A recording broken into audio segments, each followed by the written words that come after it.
né? Eram como exemplos que ele usava para fazer as pessoas compreenderem bem aquilo que ele queria ensinar. Então, ele contava essas histórias, que são as parábolas, correto?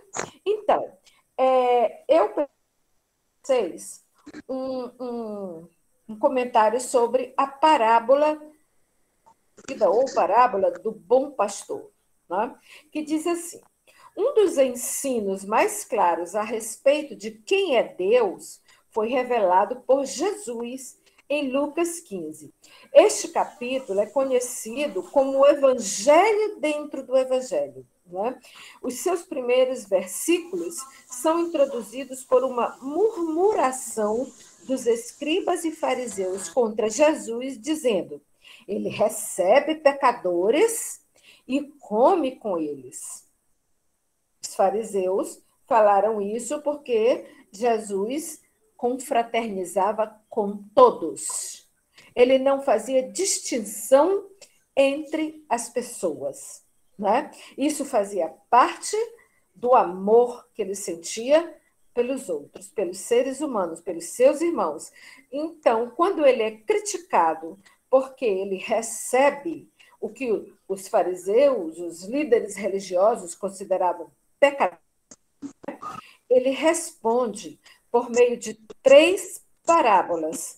É uma chamada trilogia, né? É a parábola da ovelha perdida, da moeda que a mulher perde, eu não me lembro agora direitinho o nome, e a parábola do filho pródigo. As parábolas, elas têm a intenção exatamente de mostrar que todos são iguais, dignos do amor de Cristo. Todas as pessoas são dignas do amor de Cristo. Ele responde a essas críticas que ele sofre por meio dessas 3 parábolas. Nós vamos falar justamente da ovelha perdida, né? Que é que ele diz nessa parábola? O que Cristo diz? Qual dentre vós é o homem que, possuindo 100 ovelhas e perdendo uma delas, não deixa as 99 e vai em busca da que se perdeu? Achando-a, põe-na sobre os ombros, cheio de júbilo, ou seja, cheio de alegria, né? E indo para casa, reúne os amigos e vizinhos, dizendo-lhes: alegrai-vos comigo, porque já achei a minha ovelha perdida. Digo-vos que assim haverá maior júbilo no céu por um pecador que se arrepende do que por 99 justos que não necessitam de arrependimento. Olha que legal isso, né, gente? Ele diz que a maior alegria no céu é por um pecador arrependido. Muito maior do que por saber que já existem 99 deles já salvos, arrependidos, justos, que não precisam se arrepender. Né? Esse relato pode ser dividido em 3 partes. Primeiro, a tragédia da perda. É quando o pastor percebe que ele perdeu a sua ovelha. É a perca. Né? Segunda parte, a busca. Ele vai procurar a ovelha que está perdida. E a terceira parte é a alegria do reencontro, a alegria da restauração. Né? Então, em primeiro lugar, o pastor dessa parábola, ele não completa indiferente o rebanho, ele conta e reconta. Levem tudo isso, gente, isso é muito simbólico. As parábolas, elas eram simbólicas. Elas tinham o objetivo de simbolizar o que acontece entre os homens. O pastor conta e reconta as suas ovelhas, ou seja, Deus está sempre de olho nos seus filhos. Ele conta e reconta os seus filhos. Né? Quando percebe a falta da ovelha, não deixa apenas a porta aberta para esperar que ela volte. Não, ele não pensa no trabalho que ele vai ter para encontrar essa ovelha. Imediatamente ele toma as providências para encontrar sua ovelha perdida. Não é isso que o pastor faz? Já que as 99 ovelhas estão em segurança, ele sai em busca daquela que está Busca da perdida. outra, da perdida. Né? Porque ele vai enfrentar, nem que sejam os perigos da noite, os abismos, os animais ferozes, mas ele vai enfrentar o que for preciso para recuperar a sua ovelha perdida. Né? Em segundo lugar, vemos ilustrado nesta parábola o esforço pessoal do pastor para buscar aquela ovelha perdida. O que foi perdido não foi esquecido ou perdeu o seu valor. E, por último, a gente percebe no relato a alegria da restauração. Ele se alegra, o pastor se alegra, né? Primeiro, quando ele encontra a ovelha, e depois, quando ele volta para a sua comunidade, o que é que ele faz? Ele chama os vizinhos, ele chama os amigos para se alegrarem com ele, porque ele reencontrou a ovelha perdida. Não é isso, gente? Esse é o terceiro momento. Então, nesta parábola, Jesus demonstrou à sua audiência que Deus sofre quando alguém se perde, assim como quando alguém perde algo valioso para si. Quando uma pessoa perde algo que é valioso para si, essa pessoa sofre. Deus sofre também quando perde alguém que é valioso para ele, porque todos nós somos valiosos para ele.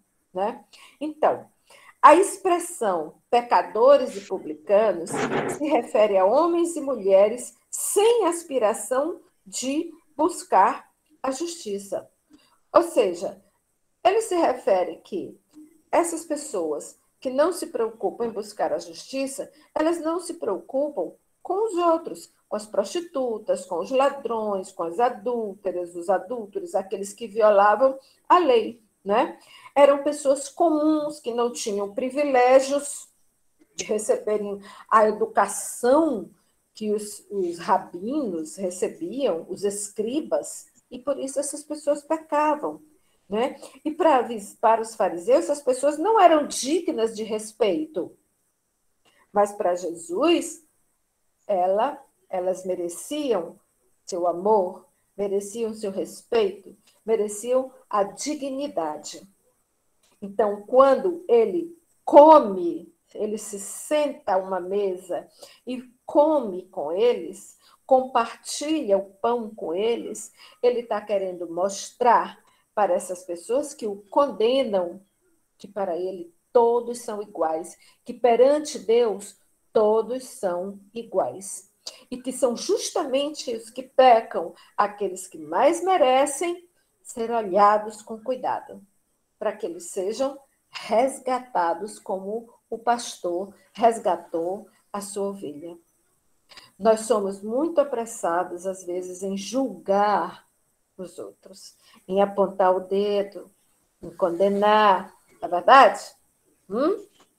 Porque nós que nos julgamos salvos, eu estou salvo, né? Ou por isso, ou por aquilo, aí colocamos o dedo na frente dos outros para dizer você é pecador, sem olhar com amor justamente para aquele que precisa ser salvo. Né? Então, Jesus sofre por cada filho que se afasta do caminho de Deus. Ele busca pessoalmente todo pecador, quer seja religioso ou não, certo? Ou seja, ele é o pastor. E ele é o pastor que é capaz de oferecer a própria vida para salvar a dos outros. Não é isso que ele faz? Né? Quando um pecador se arrepende, tem festa no céu, porque Jesus quer resgatar e salvar todas as suas ovelhas perdidas. Então, essa é a significação da parábola. O que é que me chama a atenção em uma parábola?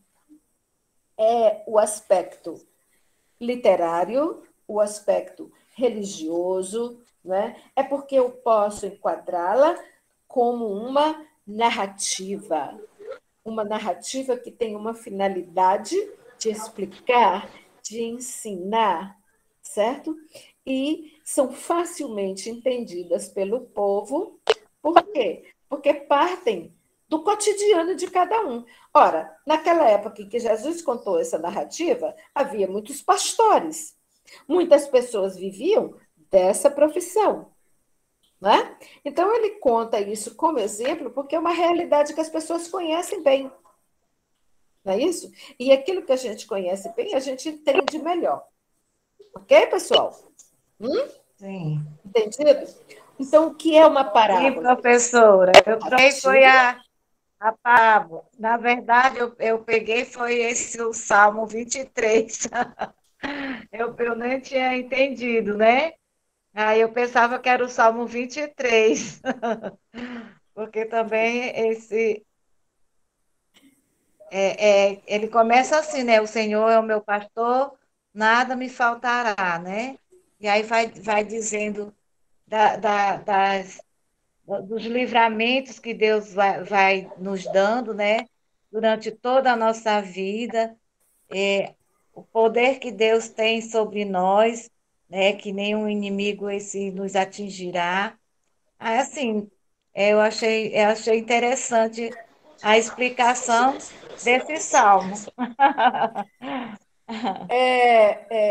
Maria do Carmo, Oi. eu estou falando assim das parábolas, e a gente pode até Uhum. comentar outras, né, se nós tivermos tempo. Sim, Eu estou falando das parábolas porque a gente está falando de sim, narrativas, que são histórias, né? E sim, a sim, parábola é um tipo de narrativa simbólica que foi muito empregada por Cristo para ensinar os sim, ensinamentos de Deus, para passar para o sim, povo o sim. conhecimento, né, da palavra de Deus. Eu acho muito É, eu interessante isso que ele entendi, fez. Acho muito interessante, muito entendi. legal mesmo.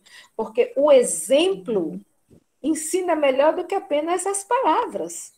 E Sim, as sim, parábolas, elas dão o exemplo do bom sim. pastor. Vocês querem ver uma coisa interessante?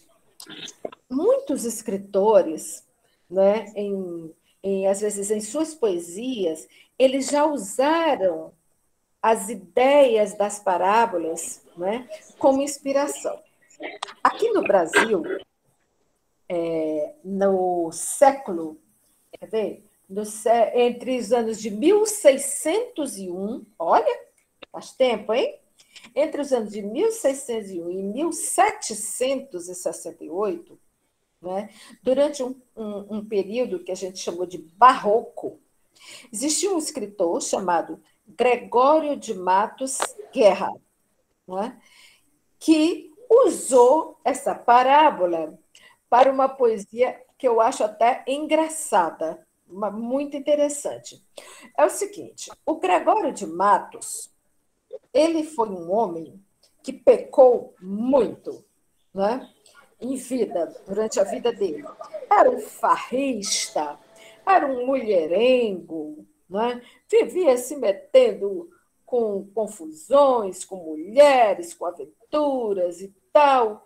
E engraçado que ele foi muito amigo do padre Antônio Vieira. Eles foram da mesma época, viveram no Brasil na mesma época, né? E eles foram amigos. Então, o Gregório de Matos, como ele pecou bastante. Oi? Não sei quem deu uma faladinha aí rapidinho.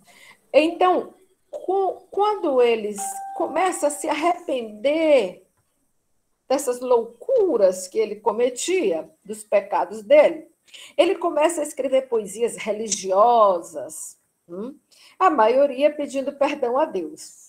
Eu vou ler um poema dele para vocês, que é uma linguagem um pouco difícil, mas eu vou explicando para vocês como ele usa a história do pastor que recupera a sua ovelha perdida. E nessa poema dele, ele termina se comparando com a ovelha perdida. Gregório de Matos. Ele diz assim: pequei, Senhor, mas não porque hei pecado, da vossa piedade me despido, porque quanto mais tenho delinquido, vos tenho a perdoar, mais empenhado. Olha o que ele reconhece. Pequei, Senhor, mas não é porque eu pequei que eu desisto da sua piedade, né? Porque ele diz, mas não é porque eu hei pecado, da vossa piedade me despido, ou seja, ele não quer perder a piedade de Deus. Porque quanto mais tenho delinquido, ou seja, quanto mais eu tenho pecado, mais ele quer que Deus se empenhe a perdoá-lo, né? Aí ele continua: se basta a vos irar tanto um pecado, a abrandar-vos basta um só gemido. Olha como ele confia na bondade de Deus, né? Se Deus fica irado com tanto pecado dele, basta que ele dê um gemido e Deus vai perdoá-lo. Que a mesma culpa que vos há ofendido vos tem para o perdão lisonjeado. Lisonja é elogio, né? É agrado. Então, quando ele diz que a mesma culpa que ofende Deus pode lisonjeá-lo, é como se ele estivesse dizendo para Deus que o fato dele pecar dá a Deus a oportunidade de se sentir bem, de se sentir elogiado, perdoando ele. Um pouquinho convencido esse Gregório de Matos, né? Aí ele continua: se uma ovelha perdida e já cobrada, glória tal e prazer tão repentino vos deu, como afirmais na sacra história, eu a ovelha desgarrada, recuperai-a, e não queirais, pastor divino, perder na vossa ovelha a vossa glória. Os meus alunos morrem de rir quando eu leio essa poesia para eles e explico, né? Porque esse Gregório de Matos era danado mesmo, né? Ele diz: eu sou, Senhor, a ovelha desgarrada. Cobrai-a, ou seja, buscai a mim, essa ovelha desgarrada, e não queirais, não queira, pastor divino, Deus, né? Perder na vossa ovelha a vossa glória. Ou seja, se Deus não salvá-lo, Deus está perdendo um pouco da sua glória. Olha só como ele argumenta com Deus. É engraçado isso. Ele usa a parábola da ovelha perdida como que para convencer Deus a perdoá-lo, dizendo que ele também é uma ovelha desgarrada, uma ovelha perdida. Acho que é por isso que o padre Antônio Vieira, o grande padre Antônio Vieira, né, gostava desse danado, apesar dos pecados dele, né? Porque ele via no Gregório de Matos uma ovelha a ser resgatada, né? Uma ovelha a ser chamada para a verdade, né? Para o bem. É isso? Exato. Bem, pessoal, aí então eu quero que vocês me digam uma coisa. Quando vocês leram a parábola, né, da ovelha perdida, na opinião de vocês, porque ela é cheia de simbologia, são símbolos. Na opinião de vocês, a ovelha, ela simboliza, vamos pensar na parábola, no tempo em que ela foi contada, e vamos trazer isso para a nossa realidade de hoje. Né? Na opinião de vocês, essa ovelha perdida, ela seria quem hoje em dia?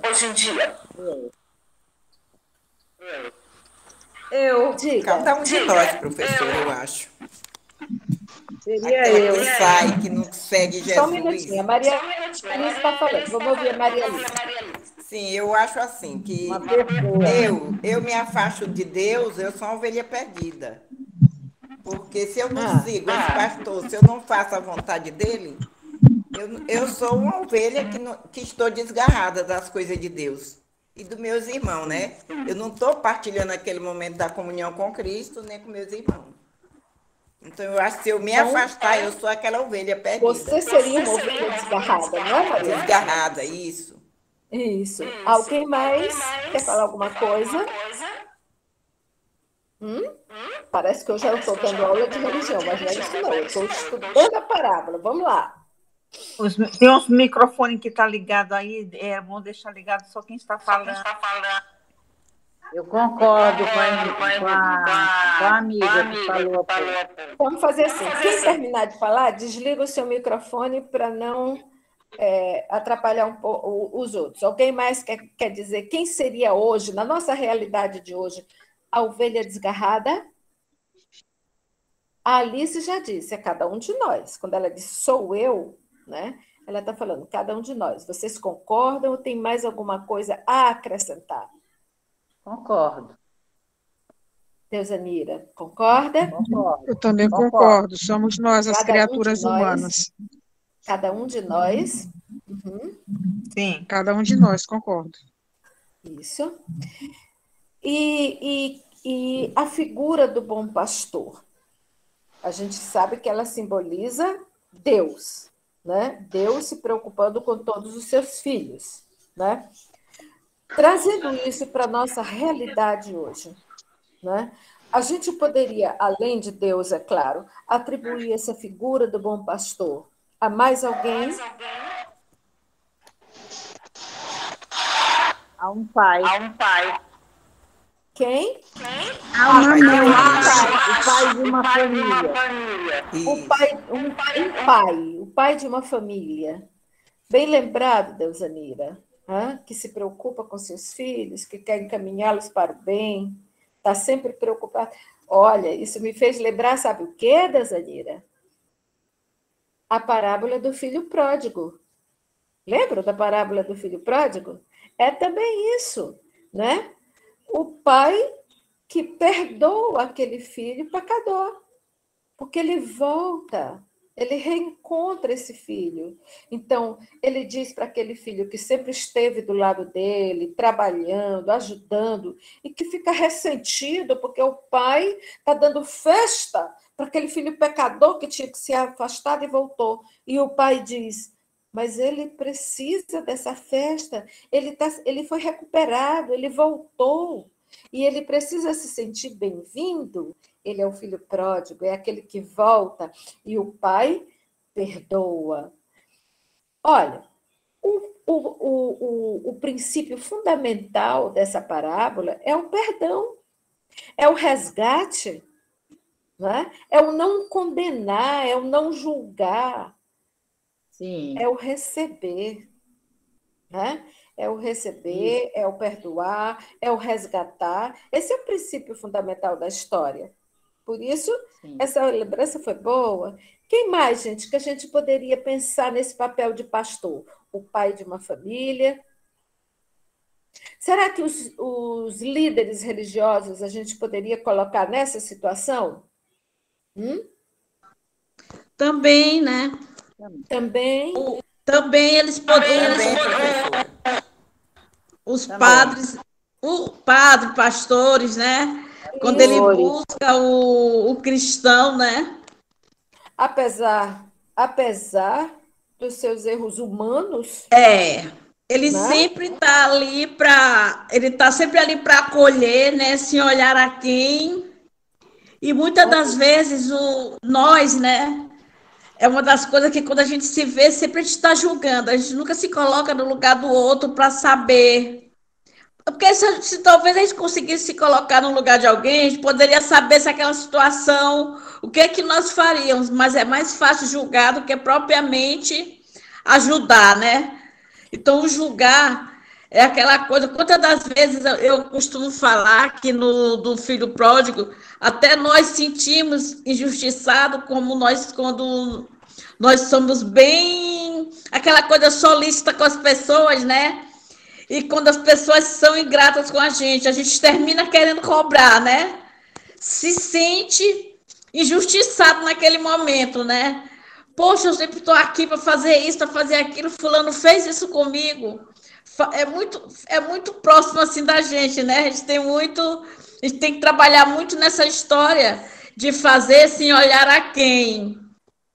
Porque senão a gente sempre vai ficar naquela da cobrança, né? Isso, exatamente, Maria Jesus. A parábola do filho pródigo, ela como as parábolas que Jesus contava, elas têm tantos ensinamentos. Né? Você acabou de lembrar mais um, né? A de que a gente às vezes se sente agredido, se sente acha que as pessoas são ingratas, porque não reconhecem nosso esforço e se preocupam mais com aquele que deveria ser, na nossa opinião, censurado, condenado, né? É verdade. E aí perde essa perspectiva de que, se a gente está cumprindo, fazendo o certo, é porque é o certo a ser feito, e ninguém precisa ser recompensado e elogiado por isso. É verdade. Não é? Mas o ser humano sempre ele quer, né? O ser humano sempre quer ser verdade, notado, né? Todos nós não gostamos de ter o nosso esforço reconhecido? E até falam, né, que às vezes é bom você estimular alguém, você faz um elogio, você termina estimulando aquela pessoa para ser melhor, né? Exato. E nós também queremos e precisamos do estímulo. É verdade. Mas a gente não deve também se ressentir, porque o outro objeto da preocupação de alguém. É porque aquele que está desviado é que precisa mais de amor, que precisa mais da atenção. Né? Então, é muito interessante, gente, esse jogo de intenções que as parábolas têm. Era exatamente isso que eu queria fazer vocês pensarem, analisarem, interpretarem. As narrativas, elas não têm o objetivo apenas de nos divertir. Elas têm sempre uma intenção por trás. Os escritores, os autores das histórias, eles têm intenções. Eles querem nos dizer alguma coisa, como Jesus queria dizer.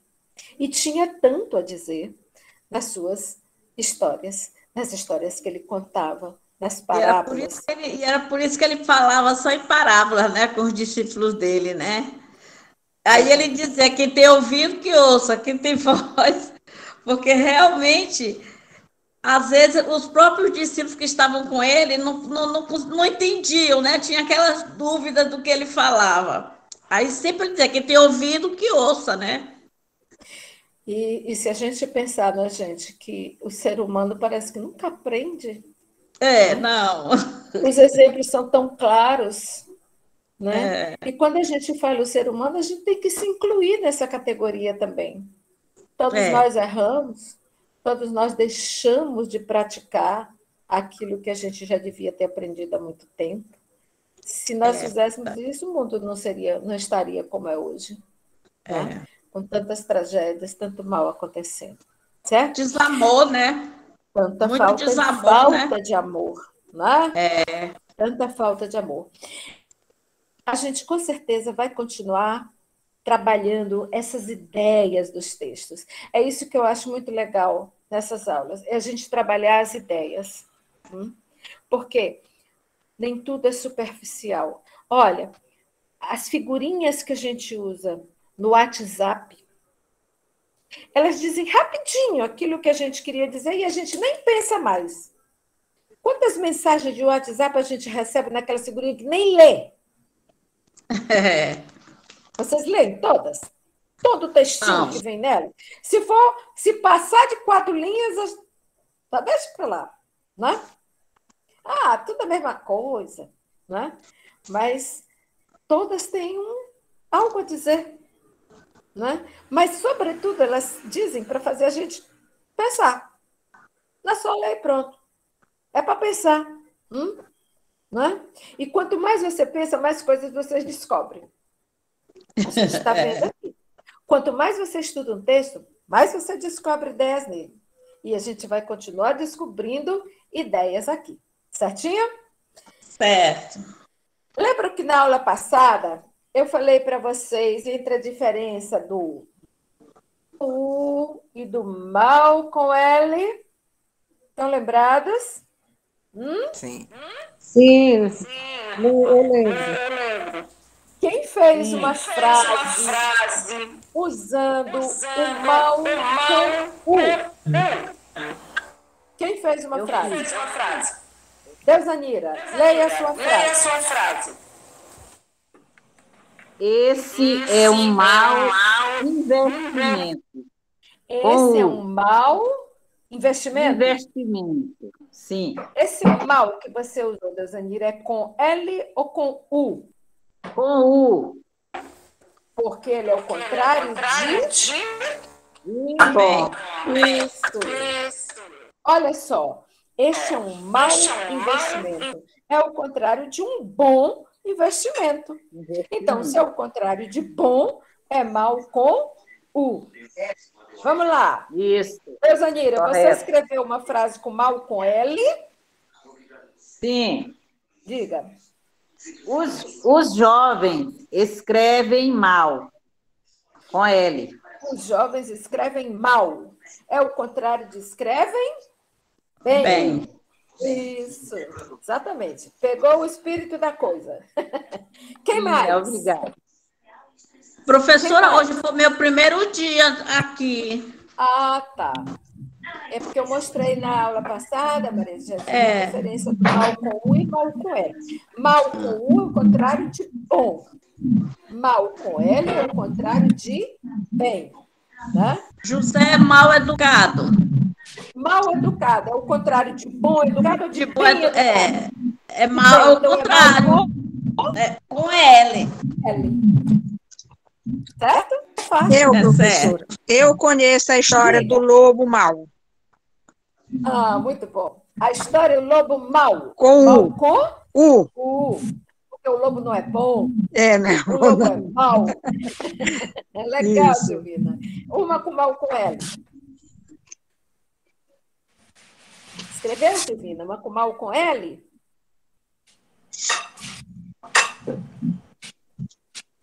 Diga, Silvina.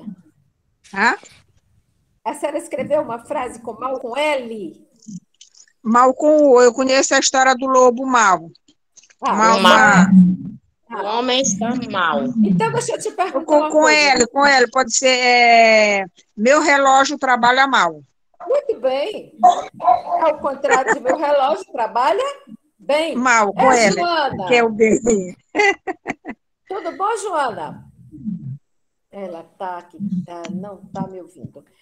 Quem mais? Hã? Alguém mais? Joana, Quer me hoje ler tá alguma frase?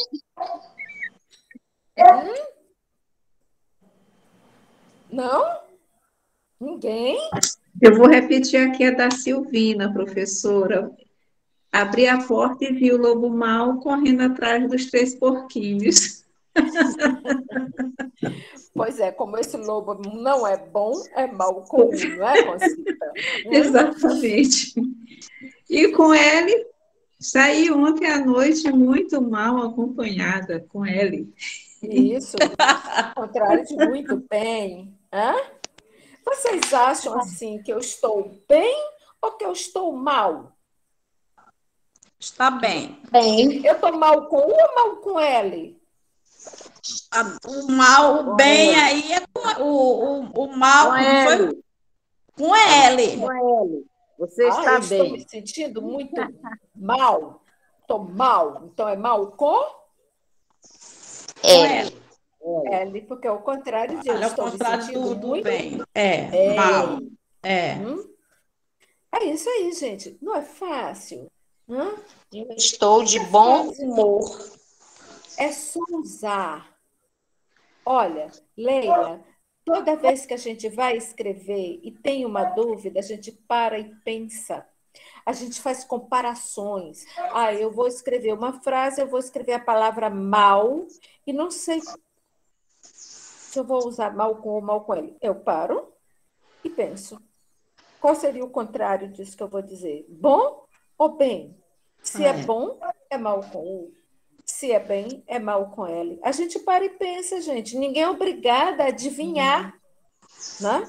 A gente para e raciocina. Português é isso, é raciocínio, não é decoreba. Olha, às vezes a gente diz assim, ele sofre de um mal terrível. Ele sofre de um mal terrível. Quando eu falo que ele sofre de um mal, eu não estou dizendo que ele sofre de uma doença. Não é? Ah, qual é o mal dele? Ah, ele sofre do coração. É um mal dele. Então, se é doença, também não é o contrário de bom. Porque eu não diria, ele sofre de um bom terrível. Não é? É. Então, esse mal também é com L. Mal igual a doença. Então, se vocês forem dizer, ela sofre de um mal terrível. É um mal doença. Então, é mal com L. Viu, gente? Então, eu não vou mais errar isso, hein? Não é verdade? É. Não vou mais errar. Thelma, tu está falando, mas o teu microfone está desligado. Hoje nós vamos ver outra diferença. Vou perguntar uma coisa para vocês. Eu chego em casa, cansada, os pés doendo, do sapato. Aí eu pergunto, eu quero meus chinelos, né? Eu quero calçar o chinelo, estou doida para tirar o sapato. E não acho, não encontro os chinelos. Aí eu pergunto, onde estão? Ou será que eu pergunto, aonde estão os meus chinelos? Eu diria aonde? É onde ou é aonde? Eu diria aonde. Eu diria. Peraí, Maria de Jesus, é onde ou aonde? Eu diria aonde. Aonde? Essa Não, dúvida é bem eu não sei onde coloquei meu chinelo. Aonde ou aonde? Aonde? Aonde? Concorda Aonde, com a Maria professora? de Jesus? Aonde? Significa o lugar, né? Aonde? Aonde? Lugar. Professora? Eu acho que é onde. Pois muito bem, dona Maria de Jesus. Se a senhora disser para mim aonde estão os meus chinelos, eu vou dizer assim, eu não sei para onde eles foram. Eu não sei para onde eles foram, porque eles saíram andando por aí, foram dar uma volta. Viu, Maria de Jesus? Por quê? Porque quando você diz aonde, é como se você estivesse dizendo para onde. Estão vendo aí? Aonde é a mesma coisa de para onde. Então, exato, Cláudia, aonde se refere àquilo que se movimenta. Chinelo não se movimenta. Ele fica onde a gente colocou. Então, se ele fica no lugar fixo, eu uso onde. Essa é outra confusão que as pessoas fazem muito, não é? Então, imagina eu chegar em casa e dizer, aonde estão os meus chinelos? Professora? Eu estou sumida. As paredes vão responder. Eu não respondo, professor. Então, olha só, é diferente. Não é a mesma coisa, não. Viu? É diferente. Onde indica lugar fixo. Então, quando você diz onde estão os meus chinelos, é porque eles estão lá no lugar onde você deixou, onde alguém deixou, ele não se mexeu, ele não foi para lugar nenhum, certo? Então, onde é lugar fixo. Onde, professora? Não sei onde ela está. Ela está em algum lugar. Aí você chega para uma pessoa e diz assim, olha só, gente. É rosa. Você chega para uma pessoa e diz assim, aonde você nasceu? Uai, você nasceu andando? Se eu pergunto para alguém, aonde você nasceu? É como se eu estivesse dizendo, para onde você nasceu? Tem lógica? Tem lógica isso? Alô? Não tem. Oi. Né, Joana? Presta atenção, Joana. Então, quando eu quero indicar um lugar parado, eu pergunto onde. Então, Maracum, que nome bonito. É Maracum a pronúncia? É? Professora, mostra o cartaz aí de novo. Por favor. Vou mostrar sim, vocês vão anotar. Deixa eu mostrar primeiro para vocês o aonde. Estão vendo aí direitinho? Não, tá não. O primeiro é onde? Aonde é o primeiro? é igual a para onde? Aonde é igual a para onde? Então, olha o exemplo. Eu perguntei, Ana disse aonde foi? Ou seja, Ana disse para onde foi? Ela se movimentou. Ela foi para algum lugar. Então, eu uso aonde. Para onde? Anotaram? Direitinho? Aonde é igual a para. Não, professora, não está visualizando, porque a senhora está bota distante, que talvez eles consigam observar melhor. É porque fica muito próximo, aí fica cortando as letras. Bota um pouco mais distante. Distanciar mais? Fica melhor agora assim? Sim, ficou ótimo. Vocês estão olhando, meninas? Pronto? Sim, então, tá ótimo. Meu celular está descarregando, Jesus. Então, Maria Alice, se você perguntar para sua filha aonde você vai, está corretíssimo, porque assim, como está corretíssimo, né? Para onde você vai, tá? Não pode perguntar onde você vai. Diga, Maracon. Sim. Liga o seu microfone. Maracon, o microfone está desligado. Está ouvindo agora? Estou. Tá. Então, professora, é a mesma coisa, eu quero perguntar o seguinte. Eu perdi minha caneta, eu deixei minha caneta lá no quarto.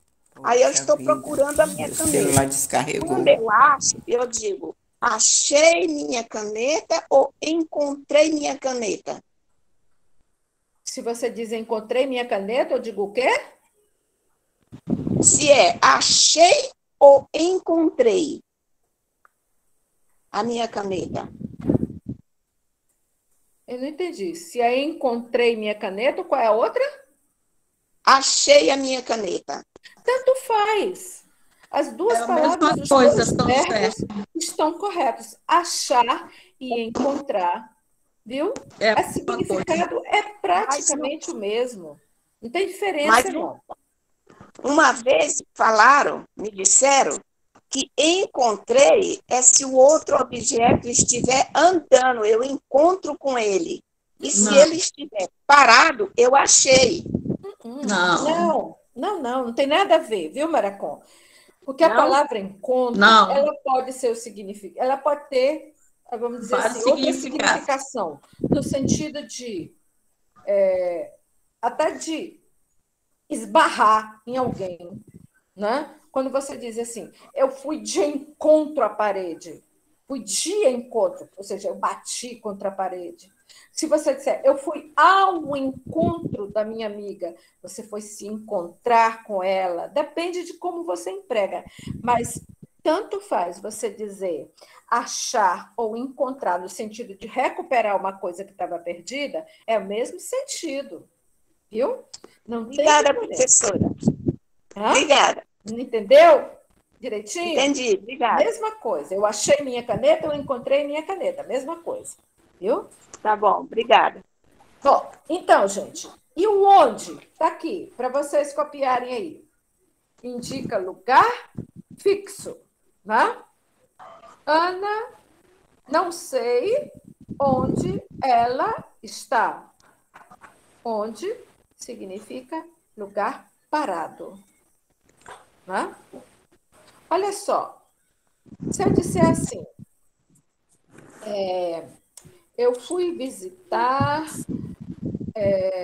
a cidade de Messejana, no Ceará. É a cidade onde José de Alencar nasceu. É a cidade onde ele nasceu. Por quê? Porque ele nasceu num lugar parado, um lugar fixo. Não é? Ele não nasceu para algum lugar, e sim em algum lugar. Então, é um lugar fixo. Onde você nasceu? Eu não vou perguntar aonde você nasceu. Correto? Entendido? Correto. Entendido. Porque se você disser aonde você nasceu, é como se você estivesse dizendo para onde você nasceu. Né? É esquisito, não é verdade? É. Bem, na próxima aula, gente, eu quero falar um pouquinho com vocês sobre a acentuação das palavras.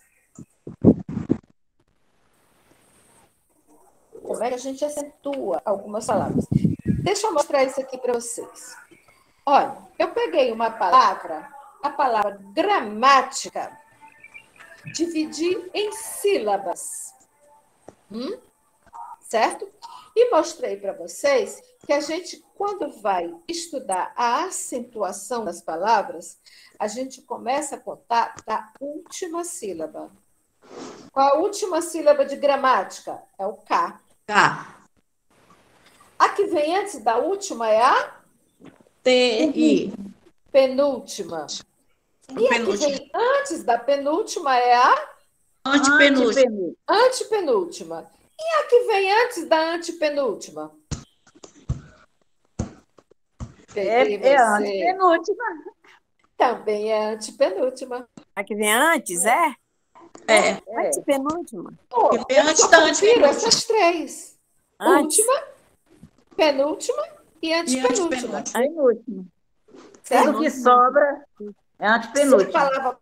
Ah, professora, eu estou toda enrolada. Se a palavra for muito todas grande, as sílabas anteriores serão antepenúltima. Penúltima. Eu vou. Né?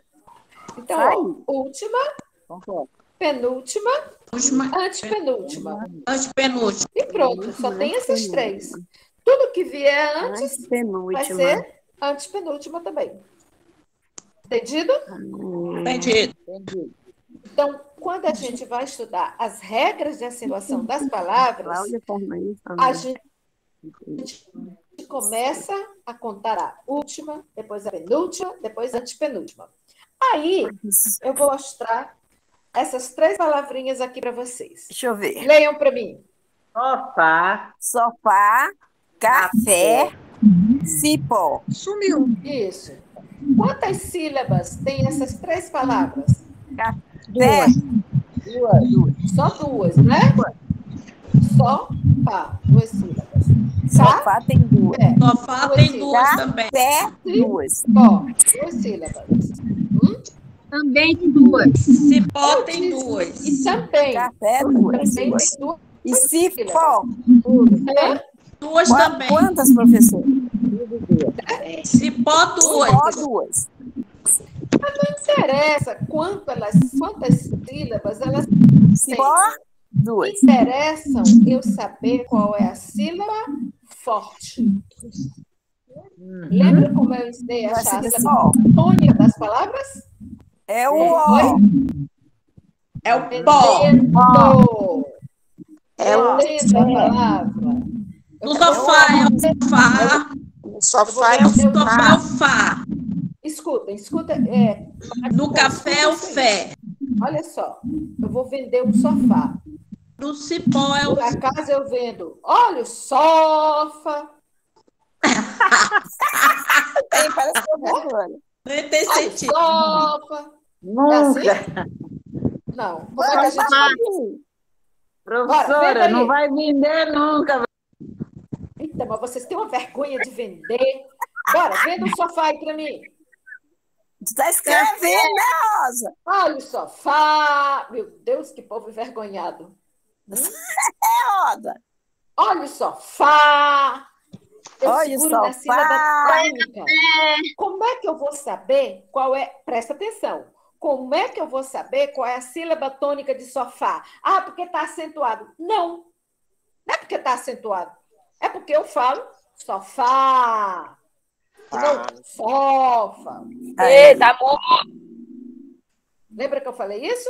É a pronúncia da gente que diz qual é a sílaba forte da palavra, a sílaba tônica.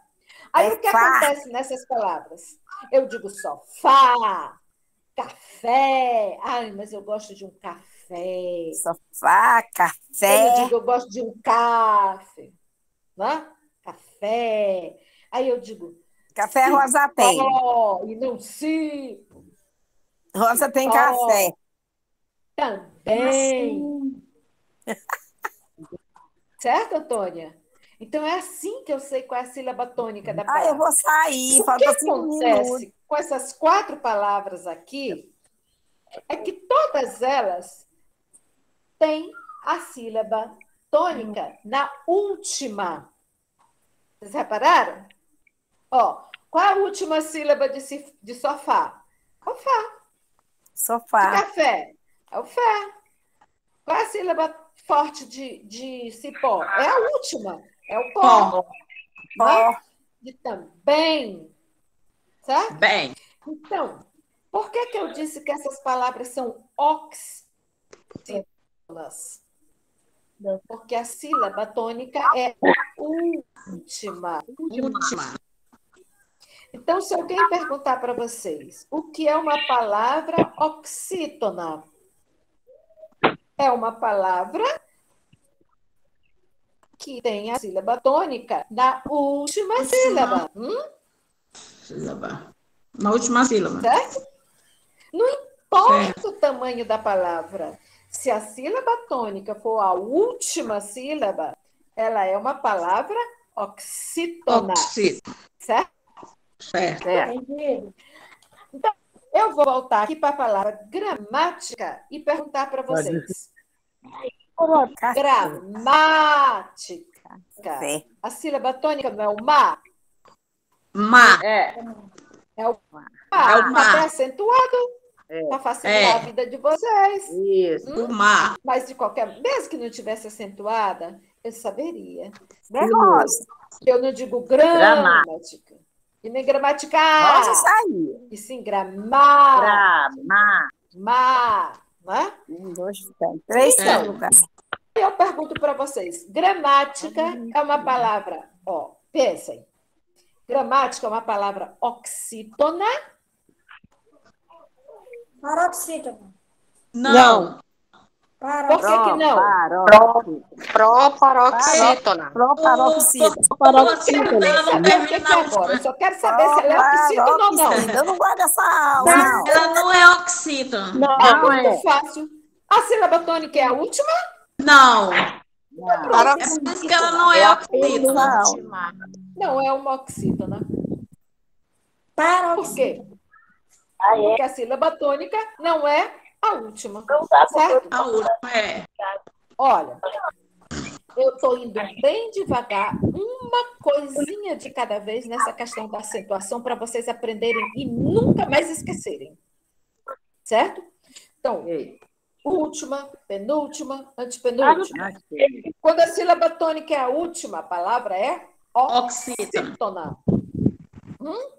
Isso aí, Cláudia, é isso aí. Então, olha só.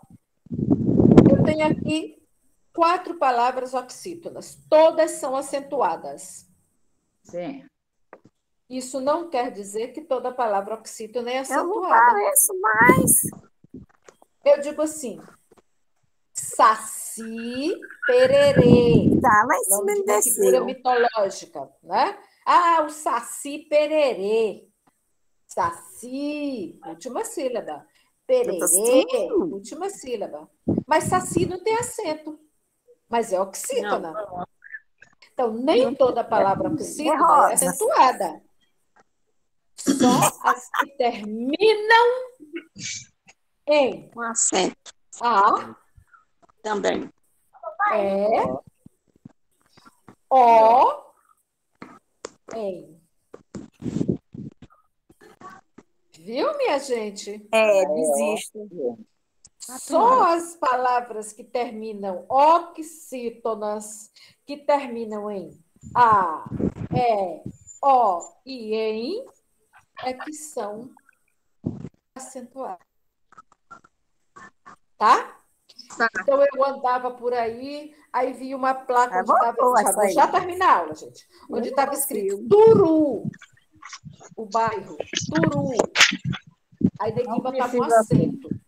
Turu, o acento. Não tem. Não precisa. Não tem. Oxítona terminada em U não tem acento. Apenas. Tá bom? Então, ó, Certo. na próxima aula, eu vou lembrar vocês disso aqui e vamos partir para outra coisa. Tá bom. Tá? Ah, professora. Tchauzinho. Boa tarde. Beijinho para vocês. Beijo, muito obrigada. Foi muito bom. Tchau, professora. Até a próxima aula. Até. É um amor. Oi! Você,